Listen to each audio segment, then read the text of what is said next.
Thank you so much. Mr. Speaker, my grandmother, whom I love dearly, was lying on a hospital deathbed, and none of us were allowed to be there to comfort her in her final moments.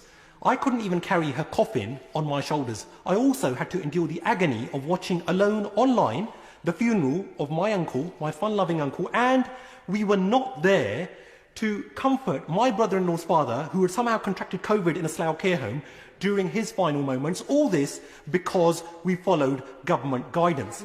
Having experienced such painful personal sacrifices, like many others, imagine our collective disgust when, in order to curry favour with the Prime Minister's chief advisor, we see psychophantic, spineless, hypocritical government ministers lining up to defend the indefensible, saying it's time to move on, with some even having the gall to tell us that they too go for a long drive when they need to get their eyesight tested. What an absolute disgrace, and they should all be thoroughly ashamed of themselves. So when is the Prime Minister finally going to apologise to the nation for not mustering up some courage and integrity, for doing the honourable thing and sacking his chief advisor, who so shamelessly flouted his own government guidance, so that he could have regained that lost public trust and confidence, and he could have demonstrated that it's not one rule for him and his elite chums and another for the rest of us plebs?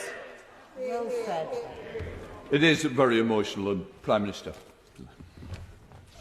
Perhaps the best thing I can say, Mr. Speaker, is how deeply I think the government, everybody sympathises with those who have gone through the suffering described by the gentleman opposite. And no one can, who hasn't been through something like that, can imagine what it must feel like to be deprived of the ability to mourn properly, to hold the hands of a loved one in their last moments in the way that the honourable gentleman describes. And I know how much sympathy there will be with him.